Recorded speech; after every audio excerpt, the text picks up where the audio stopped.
Okay, I can call the meeting of the GOC and Operations Committee meeting of March 22nd to order.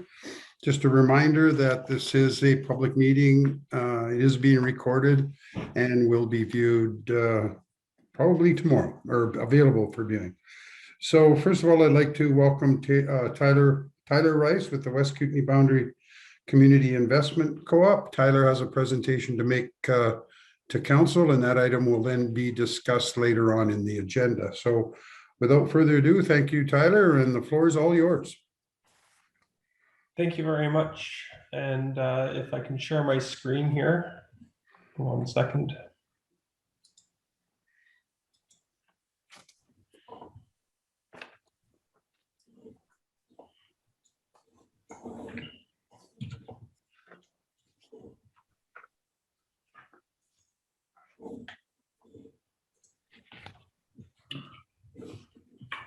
Bear with me here, just get the right screen up.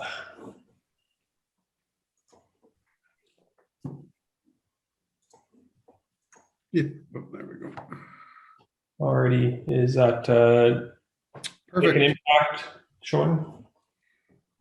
Good. Okay. And get my notes up here. Good afternoon, Your Worship and members of council. Thank you for welcoming me as a delegate tonight. My name is Tyler Rice, a director and treasurer for the West Kootenay Boundary Community Investment Co-op. I want to talk to you a little bit about how you can make an impact by building local capital and capacity, and how you can be part of the movement to transform the economy in the communities you serve.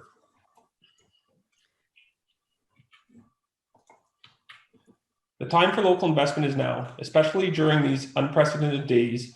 It is now more than ever that our local businesses and entrepreneurs need our support. It is now more than ever for our communities to invest in places to ensure we are locally self-reliant and resilient. As we learn from our experiences of 2020, as we recover and emerge stronger, we know that collectively our local investment dollars are extremely powerful. That is where we, and hopefully you, come in. The West Kootenay Boundary Community Investment Co-op is member-owned, locally controlled, and governed by a volunteer board of directors, and we finance businesses located in the geographic boundaries of the West and Central Kootenays and their surrounding areas. By investing in local businesses, the West Kootenay Boundary Community Investment Co-op aims to increase prosperity and financial security in the whole West Kootenay region.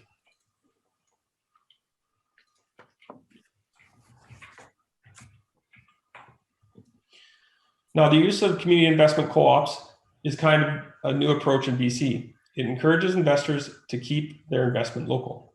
And if this approach sounds familiar to you, it is probably because you have heard the resolutions in support of community investment co-ops that have been passed at UBCM and by the BC Chamber of Commerce, or are familiar with other organizations like the BC Community Impact Investment Coalition, SIBAC, the Southern Interior Beetle Action Coalition, or the BC Advisory Council.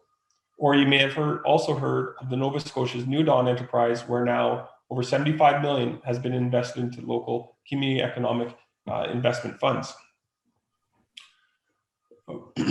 We are a little behind in BC, but rules and regulations are changing, and there are now 12 community investment co-ops that are formed in BC, with several others in development.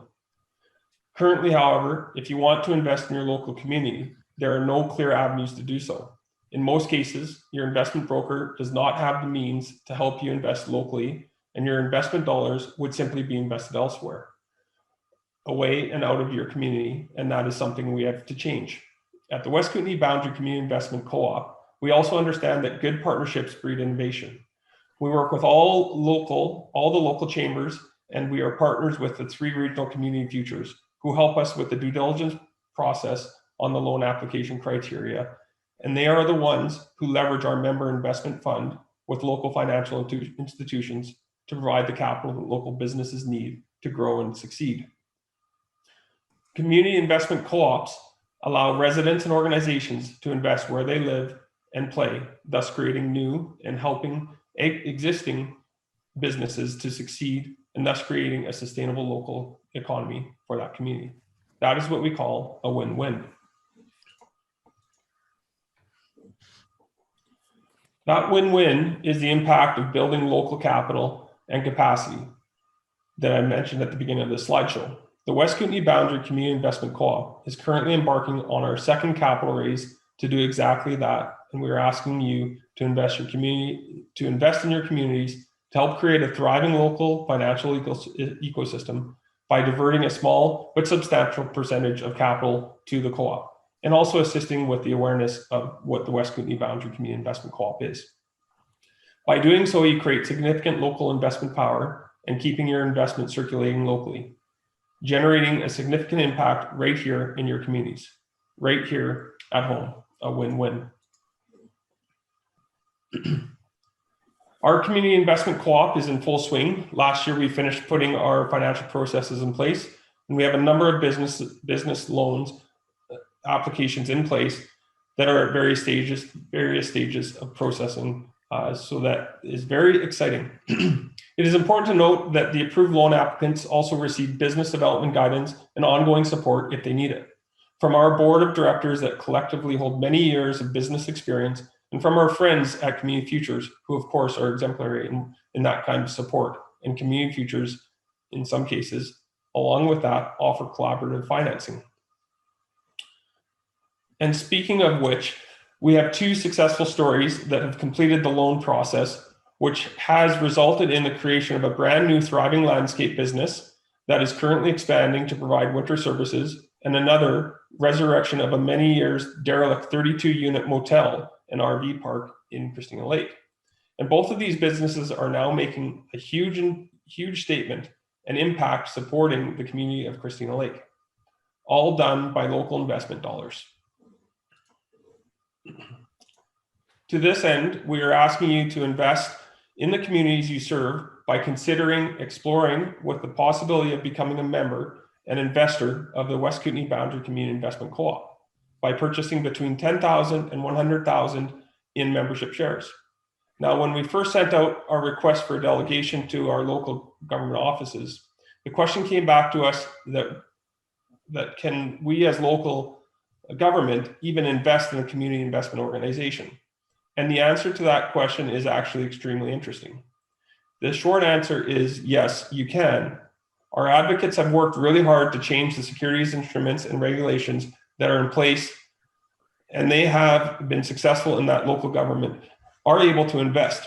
However, and here's the interesting part, there is no precedent that we are aware of where a local government has invested into a local organization in BC, aside from economic development corporations investing into memberships of the West Kootenay Boundary Community Investment Co-op.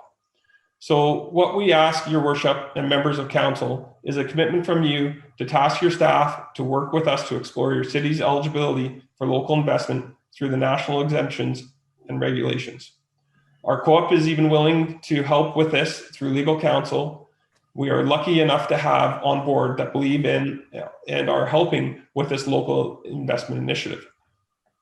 And this is one thing that I want you to keep in mind when you're considering this request. We are still trailblazing these new ways for investment to be repatriated into local communities.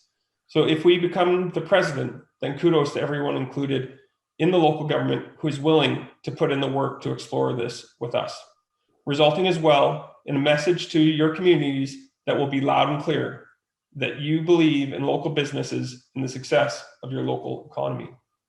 We ask you to be part of the movement that transforms your economies by investing where you live and work. I want to take this opportunity to thank you for your consideration of directing investment dollars to this initiative that will help build our region's communities. Thank you for listening, and I'm available for any questions.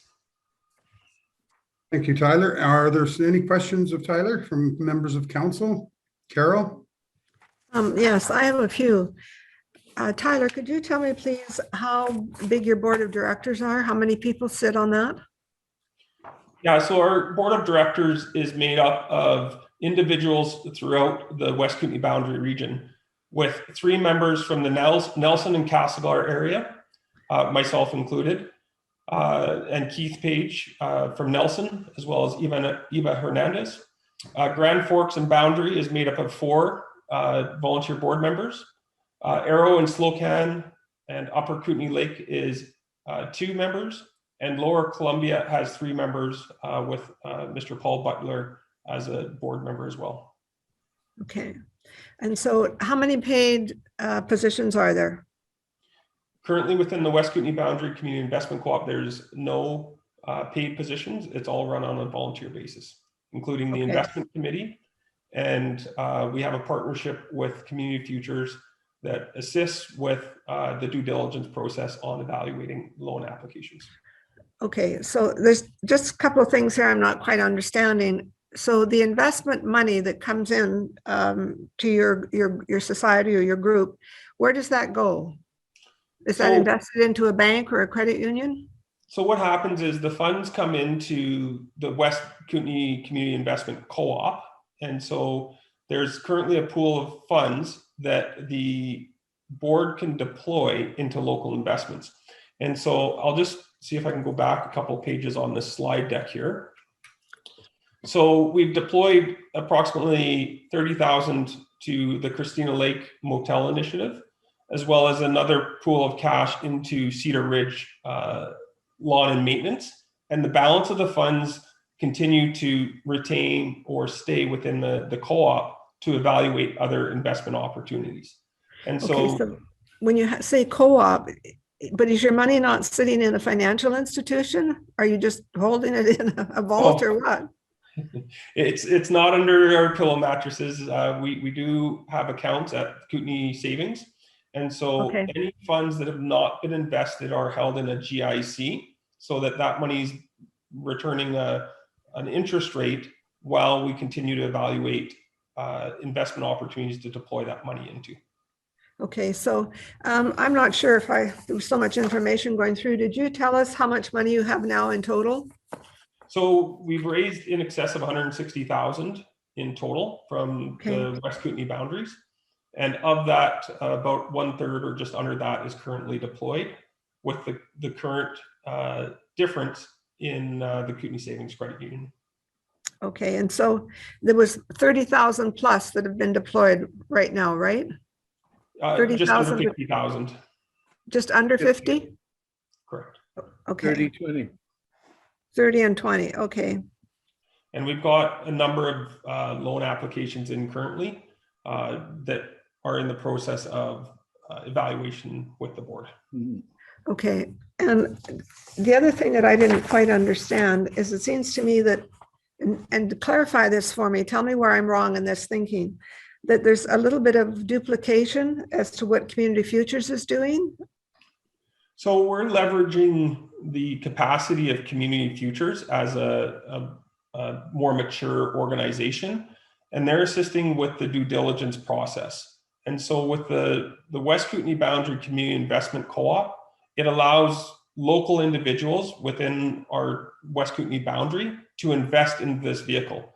Community Futures does not allow for local investment. That is a pool of funds that comes from WD, which is a federally regulated organization. Okay, so are you able to apply for grants or any assistance from the government?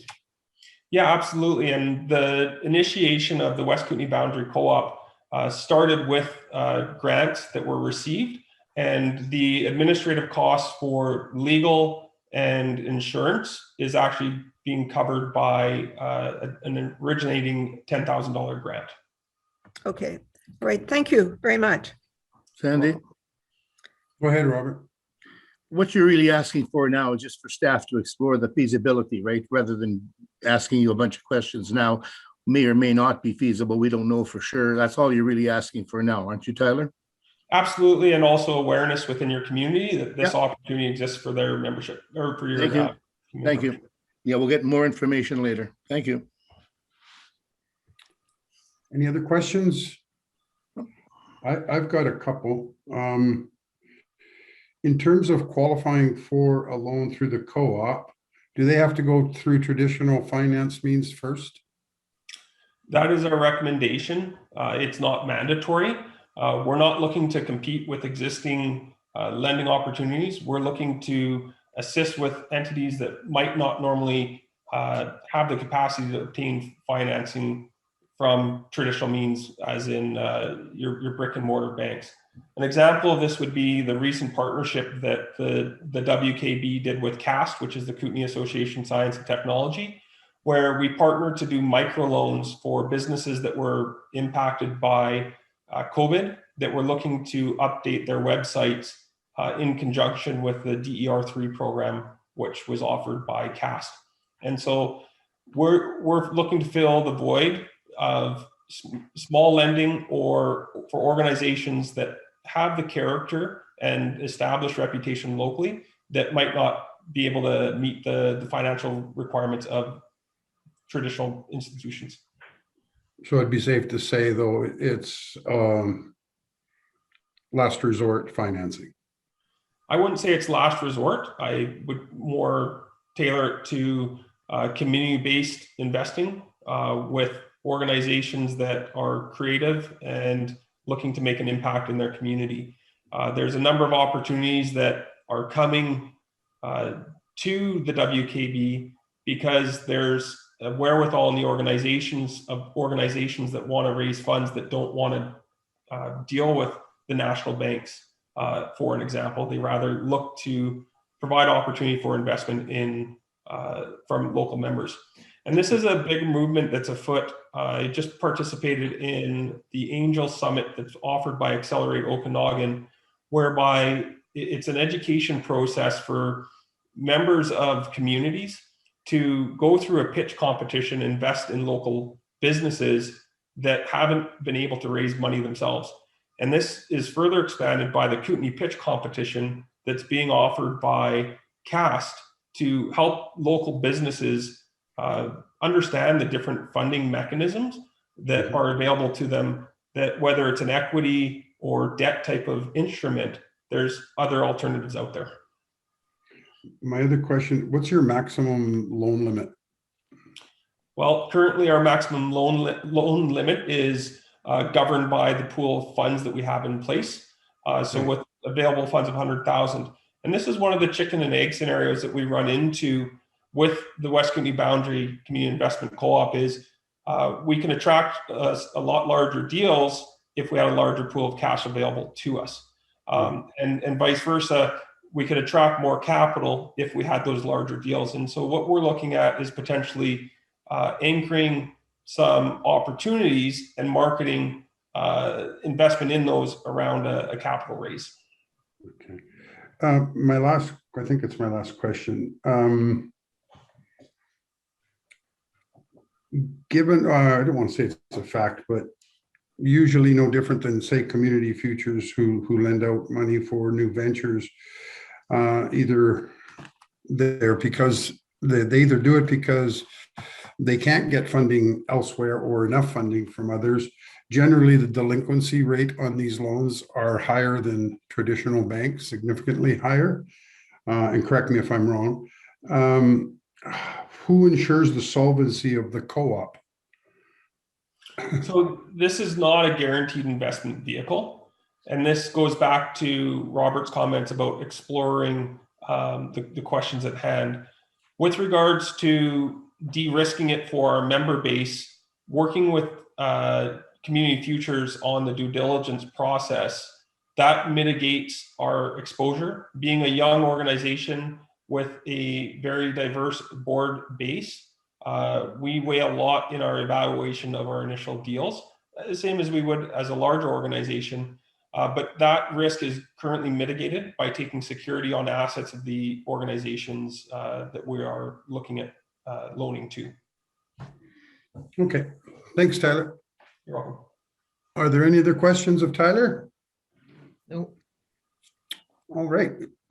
Thank you, Tyler. And it's on our agenda later this afternoon for further discussion with council, but you're more than welcome to stick around. If not, Michelle will probably be in touch with you quickly after the meeting. Thank you very much. I will have to go. I have to go do my fit test at the fire hall. So. Did you have a question, Lisa? Sorry, I didn't see your hand up. Oh. Okay, you're just waving. Just waving by and thanks. Oh, okay. While on mute. Thanks, Tyler.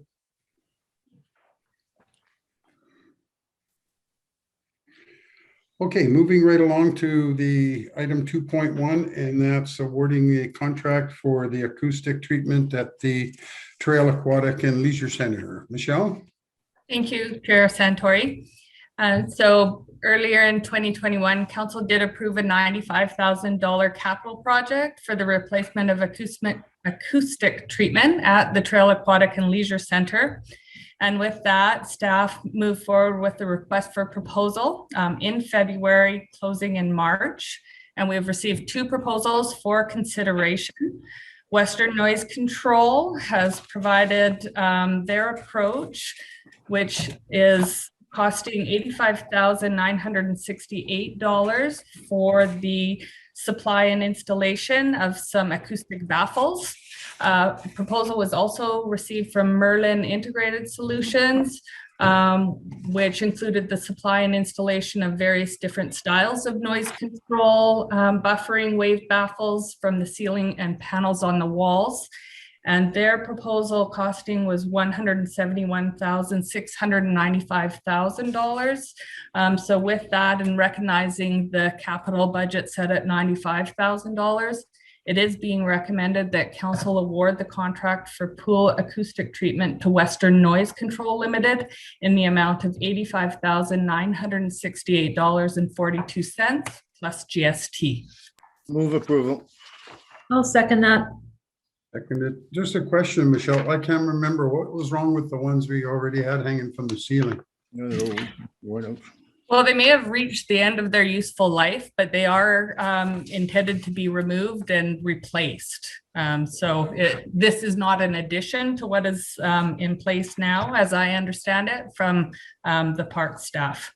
Okay, thank you. Can I ask a question, Sandy, please? You sure can, yep. Michelle, how long will the aquatic center be closed to do this? Typically, contracts such as this are scheduled during the annual shutdown. Okay, So whether or not that is what will happen this time, but for the most part, when there's going to be work undertaken in the aquatic center that is very disruptive, they would tend to do that during the annual shutdown. okay, thank you. All those in favor? Aye. Opposed? Motion is carried. Next item is item 3.1, and that's the contract renewal for the on-site attendant. I believe Brian Eaton has come forward again. And I believe that's staff's recommendation, Michelle. It is. Council is aware of Brian Eaton and his service at our RV park back in 2018. We did move to have an on-site host available at the RV park, and Brian Eaton, known to you perhaps as BJ, has been our site attendant since that time. He is a real ambassador for the city, and quite a pleasure to have out there at the RV park. He takes a great deal of pride in his work. Our contracted arrangements with him do require that he has a presence in the office, as well as doing other maintenance activities at the site for a minimum of 4 hours a day. But staff would estimate that he spends at least 10 or more hours daily greeting the park guests, doing maintenance activities there, and has been just a real pleasure to work with from staff's perspective. And with that, we are recommending that we renew the contract for 2021 and also provide him with some certainty for the 2022 operating season. So our operating budget for this year does include provision for a $17,250 contract with Mr. Eaton. That would be from May 1st through September 30th. And we'd be recommending a renewal in 2022 with a 2% increase to $17,600. And it is our recommendation that council endorse the services agreement between the city and Mr. Eaton for those management services. Any questions? I'll move approval. Moved by Lisa, seconded by Robert. All those in favor? Aye. Opposed, the motion is carried. Next is item 3.2, Council Policy Manual General Update. Michelle? I will defer to Sandy Lucchini. She has done a great deal of work with respect to the review of the council policy manual. And she is here and present with you to provide a brief overview and then answer any questions you may have about what is proposed to bring this council policy into a current state. Okay, go ahead, Sandy. Thank you, Chair Santori. It was identified that a housekeeping review of the council policy manual was long overdue. This manual is an often referred to information piece for staff, and it was felt that the manual itself had become cumbersome in that it contained many policies that were in excess of 30 to 40 years old. As a result, and over time, and as new policies have been implemented, the manual itself is now pretty well overflowing, and many of the policies simply are no longer relevant or referred to given passage of time. Staff undertook this review in consultation with other management staff of the various city departments with a view to identifying whether a policy was current and consistently applied or whether it should be repealed because it was outdated. It should be noted that the update being requested here is housekeeping in nature, and if a more substantive review of a policy is required, that particular policy would be advanced separately for council's consideration at a later date. As council will also note in the reporting, it is being recommended that 58 of the 180 policies be repealed as outdated. Some examples of those outdated policies have been given. These policies are no longer relevant because the specific circumstance or condition that warranted the need for the policy when it was approved no longer exists. Several policies are also receiving minor changes, i.e. changes to staff titles and responsibilities or updates to legislation that has changed over the years. It should be noted that council was provided with a copy of the complete policy manual in preparation for this review, and I'd be happy to answer any specific questions you may have in regards to what's being proposed. As noted in the reporting, having a policy manual that is current and deals with policies that are deemed to be necessary is very important for local government. It is therefore recommended that council approve the changes to the council policy manual as recommended in Schedule A that is attached to your reporting before you. Are there any questions or concerns regarding the policies and the overview that was provided? Lisa? I just want to thank staff for their work on this. I know it's a huge piece of work to have this done, and it's really time consuming, but at the end of it, it's really, I think, probably a very satisfying exercise to have that under your belt. So thanks very much, and I appreciate your work. Okay, not having any questions. Thanks very much, Sandy. Welcome. Recommended. Thanks, Move as Sandy. recommended. Thanks, Sandy. Moved by Robert. Do we have a seconder? Lisa? All those in favor? Aye. Aye. The motion is carried. Next, before us is item 3.3, another request for reserved parking space at 1840 Topping. Ms. Calden. Michelle, we're assuming it's the same request as we received 2 weeks ago. It is. So as a result of some enforcement that had taken place with respect to no parking signage that staff had observed up on Topping Street that seemed to be placed without council permission, we have now heard from Ms. Rose Cauldron. She lives at 1840 Topping Street. She has been asked to remove the signage and so is seeking council's authorization to allow that no parking signage to remain in place fronting her property. At 1840 Topping Street, she does not have any off-street parking on her property available to her, and has provided the reasoning for why she feels it important that reserved parking in front of her property be provided, and it's included in the reporting. But she does have some health concerns that she feels it very important to have ready access to her vehicle.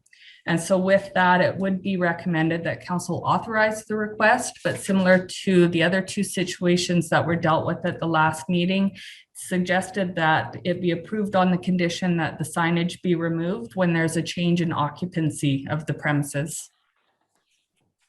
So move. Moved by Eleanor, I'll second. seconded by Colleen. Are there any other questions? Go ahead, Carol. Okay, thanks, Councillor Santori. I just find it a little difficult to support this one.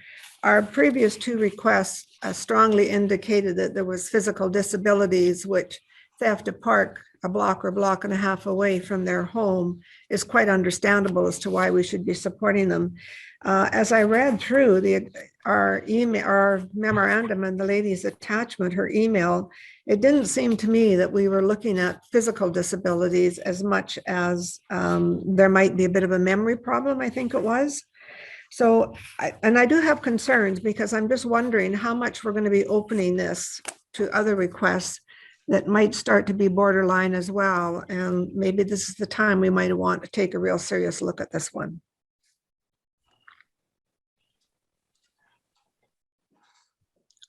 Okay. Does anybody else share those concerns?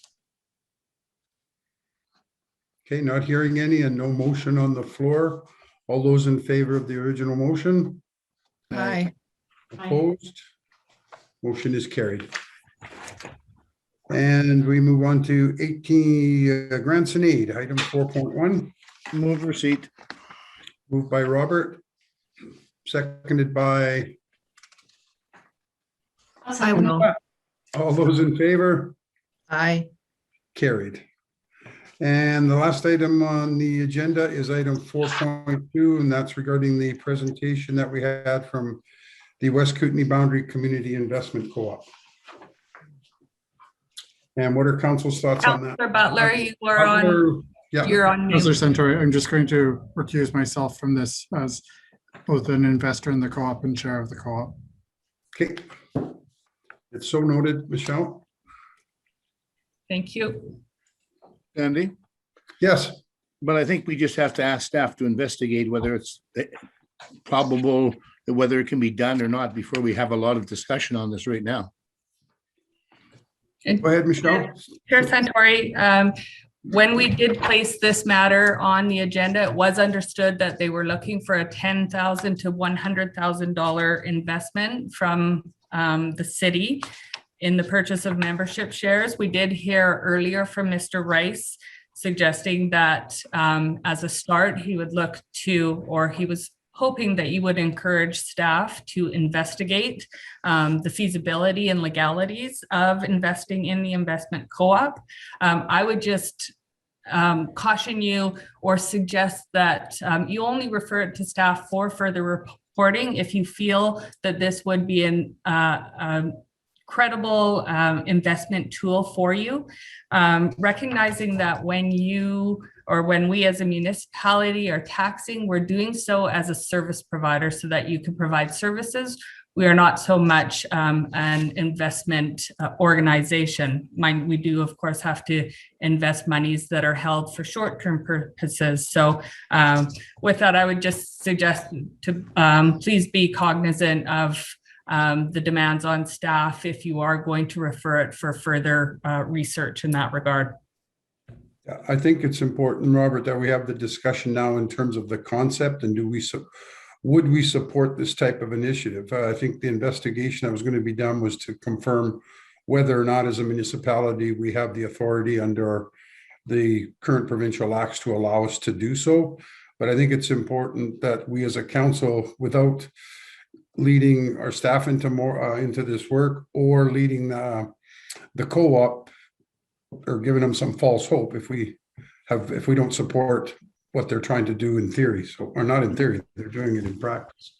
So I'll open the floor to comments from council members in terms of what they think of the proposal, assuming we can invest if let's assume for 1 minute that we can invest.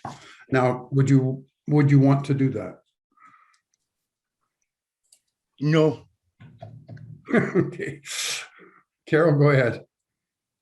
I'm not saying yes or no at this point. I would rather leave this on a timeline of say 12 to 18 months and just see where they're at, what's happened, how much other communities have come on board, how many other businesses they've been able to help.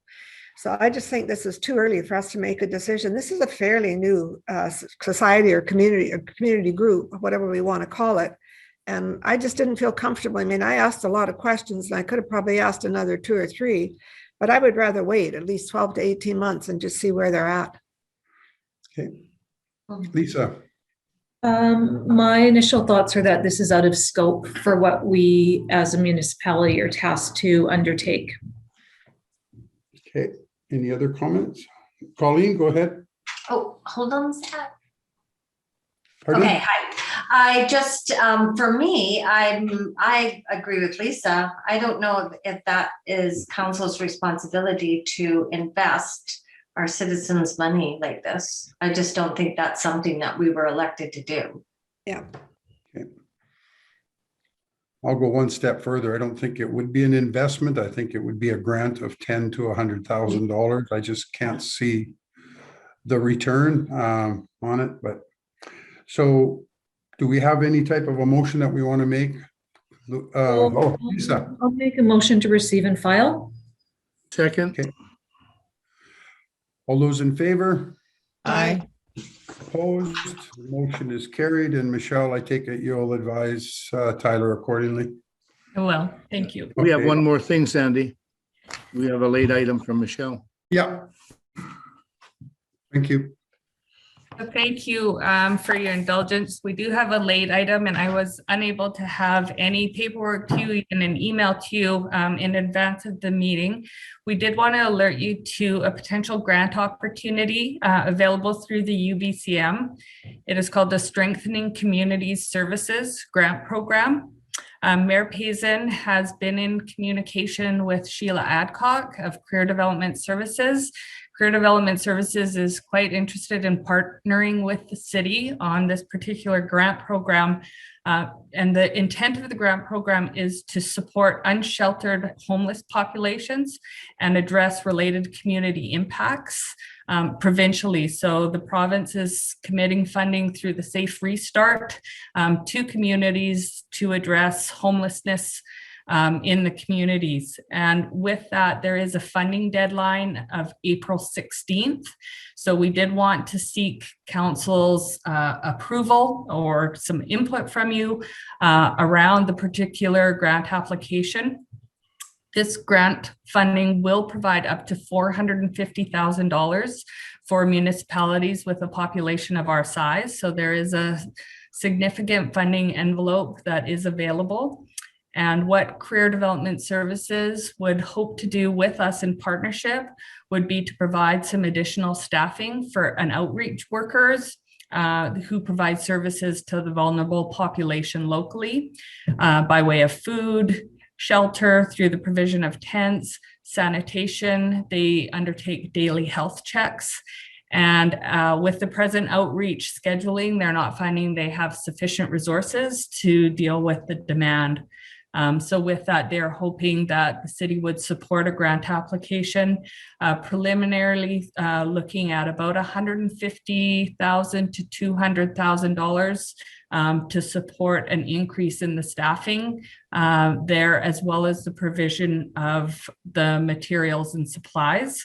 And it's important to note that it's a short-term availability only. So this can only be a 1-year program. It's not intended that those costs continue. So it's being recognized that this staffing would only support this sort of work through the COVID restart because of the added requirements or support requirements needed to the vulnerable population at this time. So we wanted to open it up and see if you have an appetite to support that grant. And if so, we do need a resolution of council to do so.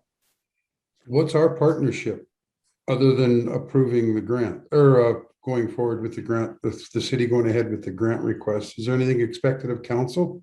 The city would be providing overall grant management. So we would be the financial agent for the program, but we're not expected to commit any funding to it. They're not required to have a share of funding coming from other organizations. So this is a one-year program, and after COVID is over, the issue's over?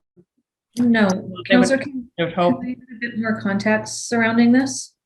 So I have bi-weekly or monthly mayor's meetings and it's hosted by Minister Osborne. And our last meeting, when we talked about vulnerable populations, they wanted to know what the most pressing issues were around mental health, vulnerable populations. So that's what I brought forward. With CDS, last year they had funding for it was either 1.5 or 1.8 FTE for outreach workers. The 1.0 FTE was funded through a 3-year grant for Columbia Basin Trust.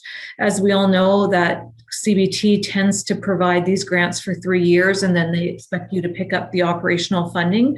So this is the year that they're done with the CBT grant, which means that full-time outreach worker, they are no longer funded for it. They did the coldest night of the year, which will provide funding for this year, but there's no ongoing funding. So they're going to be in a cycle of fundraising year after year after year to try to get outreach workers. This discussion was also around the fact that really a full-time homeless shelter or full-time supportive housing, as much as council is very supportive of that, it's not going to be a here in an instant.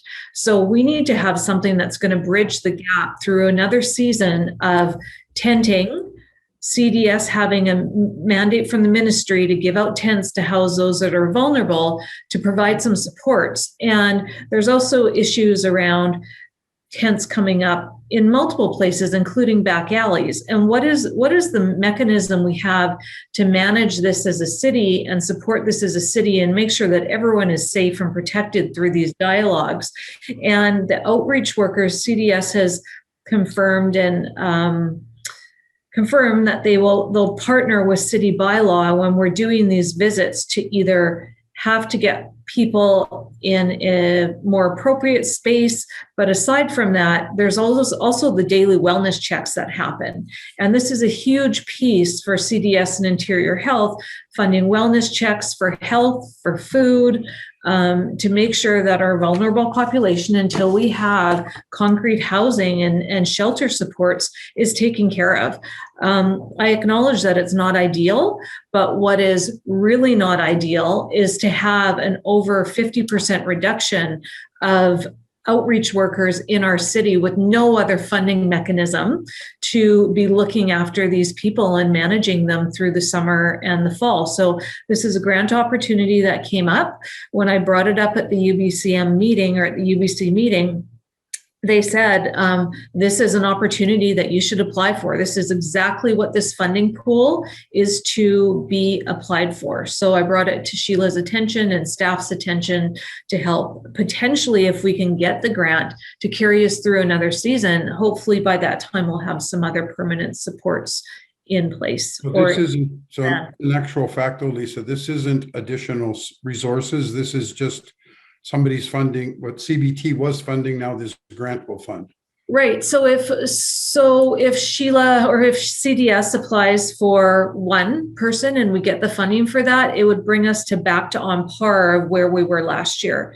If she applies for, say, 2 or 3 positions, what it will do is provide accentuated funding and outreach, which is something that we need as well. So it's up to CDS to manage that and figure out what do they really need based on the population. There's no, aside from saying up to Ms. McIsaac said for 450,000, that's the upper limit for this. So CDS has to decide what they want for personnel, what they think would benefit this population, what they would do, apply for the grant, but we need a council resolution. It's no different, or it's very similar to the harm reduction grant that we are managing through IH as well, where they're taking care of the programming and we're taking care of that monetary invoicing back and forth. Okay. Any other comments from any council members? Go ahead, Colleen. Okay, thank you, Counselor Santori. I guess for me, when you say it's to support the unsheltered community members, where will they be providing that support? Will it be continued out of the shelter alley, or is there a different designated spot to do this kind of support? So the CDS hub, I believe, is the building where the shelter is. You would have to ask Sheila or maybe Ms. McIsaac would know if they have a secondary location, but I believe their admin support comes out of that building. And the intent of the outreach workers is to be out in the community, managing and doing daily outreach for those vulnerable population members who are attending, who are precariously housed. I am unsure if the scope is that they are the shelter workers as well. I believe that she has a different set of workers who are in the shelter. This is more community outreach. So I have another question, actually. So when you also said that they were going to partner with the city bylaws, what did you mean by that? So, and I'll defer to Ms. McIsaac for that one. I can speak to that. So recently we have been noticing in the downtown core, people setting up some structures of sorts for outdoor camping now that the weather has turned nicer. The city's mandate is to remove and move any of these people along if they are in our laneways, if their structures block the laneways. So we've been very clear with both the RCMP and Career Development Services that there can be no tenting, no camping on municipally controlled or owned lands. So that includes our park spaces and the laneways. And with that, we thought it was quite important to have a conversation with both the RCMP and CDS involving our bylaw enforcement staff so that contradictory information isn't being provided to these folks. So if structures or tents are being noticed on municipally controlled lands, whether it be our parks or in the laneways, particularly in the laneways, if there's impacts on traffic, then our enforcement staff will be notifying those who are camping there that they do need to move along. Okay, thank you. And just one other comment, thank you, if I may. Although I mean, I think this is a good idea and I know what we're trying to do here, but you know what we really need to do? We really need to get these people some mental health support. That's the kind of support that they need. I mean, the outreach nurses are doing what they can do to make sure that these people stay safe and, you know, I don't know how they can stay healthy if they don't have a house or a home to go to, but I just think, and I just wish that there was a higher level of support for these people. Like they need mental health support is what they need. Thank you. On that note, Colleen, that's the position Penticton has been taking. Penticton is even refusing to have social housing put in their communities because they know what's going to happen. Yeah.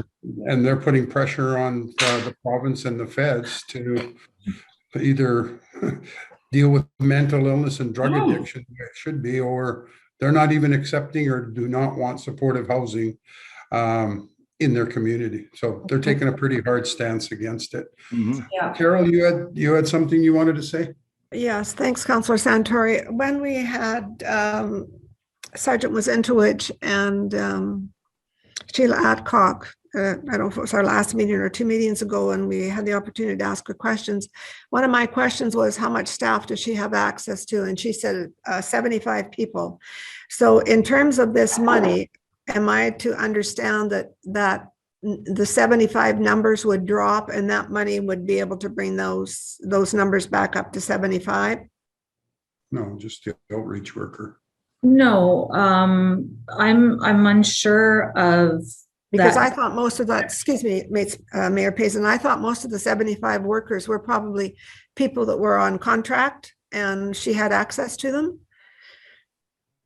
Yeah, I can't speak to her staffing complement, but from what I understand from speaking to Sheila, with the loss of the CBT money, we will have a 1.0 FTE outreach worker cut from the contingent of funding. CDS it's a complicated, it's a wide range of projects that they take care of. And I don't think you can just take project money from one and apply it to the other. So we need to secure designated funding for that. And beyond that, I think it's a question that you need to ask Sheila about her 75 workers, because I wasn't even sure if 75 workers were funded or if 75 workers were partially funded and some of them were volunteer. I would be surprised if there's a 75-person paid contingent on a full-time or part-time. Yeah, I assume that as well. But just to piggyback on what Councillor Jones has said, is this been prioritized and they've come to the conclusion that they need more outreach workers? Because I think what Councillor Jones has pointed out is extremely significant, that we need more mental health people. So the mental health outreach workers primarily are from Interior Health. I'm not going to say that CDS doesn't take care of some aspects of mental health, but mental health is taken care of through Interior Health. And Interior Health also does have outreach workers and anchors under their umbrella, has outreach workers as well as coins as well. Do I think it's a priority? Yes, I think it's a priority. And I think that's partially the funding through Coldest Night of the Year was to ensure that they had enough outreach workers, enough funding to manage the outreach workers through this next season. So I would say that, yes, it is a priority for CDS. Robert, Thank you. Move approval. you're moving. Andy, I'm going to excuse myself from this because I'm on that board, Which board? CDS, Career Development Services. Somebody seconds it, I'll speak to it. Okay, do we have a seconder? Can we just let Councillor Gattafoni Robinson leave the meeting then if she's going to recuse herself? Yeah.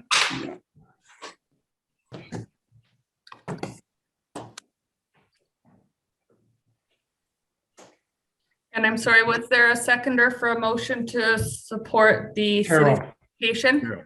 Carol. Speaking to it, it's, you can talk about all the mental health you want to talk about. That's not what this is about. This is Yeah. about a completely separate, different thing. You want to take the position like Penticton did, and some people may or may not want to do it, that's different. But this has got nothing to do with mental health. It's got to do with career development service outreach workers, period. And that's it. We know that. Yeah. Any other discussion? No, I would just say to that, I think it's really, I just think it's very hard to separate and delineate the issues surrounding our vulnerable population that are dealing with mental health and substance abuse. And I think a lot of the people cross over and have one or the other or both. So, but I do agree with this application is about funding for outreach workers at the very base of it. Okay. Question? And so just Michelle? before you call the question, there are some requirements in the grant application for the funding of the resolution. So with that, I would indicate that council provides support for the city's application to the Strengthening Community Services Grant Program for the provision of outreach support services to the unsheltered homeless population, and indicate its willingness to provide overall grant management. Mhm. So if that meets with council's approval, that would be the wording of the motion. Yeah, absolutely. Okay, you got that, Carol? Yep. Okay. All those in favor? Carried. Sandy, Yes. there's no late items or what do you call it, open items on this one here.